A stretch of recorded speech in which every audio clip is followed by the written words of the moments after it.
Sa isang malawak na sabungan sa bayan ng San Roque, may isang tandang na kilalang kilala sa kanyang tapang at tikas. Siya si Bantog, isang tandang na walang takot lumalaban sa palaging panalo sa mga sagupaan. Dahil dito, naging mayabang siya. Pinagmamalaki niya ang kanyang galing at ininsulto ang ibang tandang sa sabungan.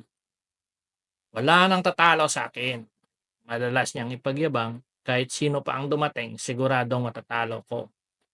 Sa tuwing may bagong tandang na sabungan, hindi niya pinapalampas ang mapagkataong asarin ito.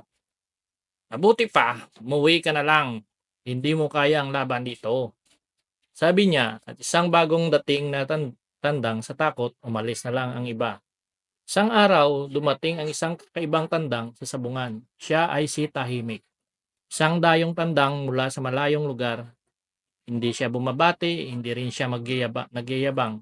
Tahimik lang siya, nagmamasid habang ang iba ay abala sa pagpakitang gilas. Pansin ito ni Bantog at agad niyang siyang lumapit. Hoy, sino ka? At anong ginagawa mo rito? Hindi ka ba natatakot sa akin? Ngunit hindi sumasagot si Tahimik. Sa halip, patuloy lang siyang naobserbahan ng ibang natatawa si Bantog. Mukhang duwag ka. Wala kang sinasabi sa akin. Sigaw niya habang tumatawa ng ibang tandang. Dumating ang araw ng sagupaan, napili ng dalawang tandang na maglaban, si Bantog at si Tahimik. Lahat ng manok sa sabungan ay sabik na makita kung paano tatapusin ni Bantog ang baguhan sa isang iglap.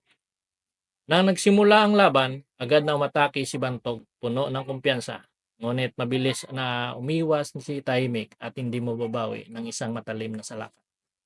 Hindi inaasahan ni Bantog ang bilis na liksi ng kanyang kalaban.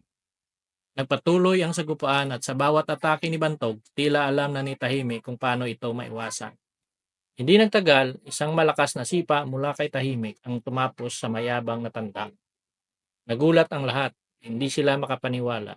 Ang Tahimik at hindi nagyayabang sa tandang ang siyang nagwagi. Habang nakahandusay si Bantog, lumapit si Tahimik at manimahong nagsalita.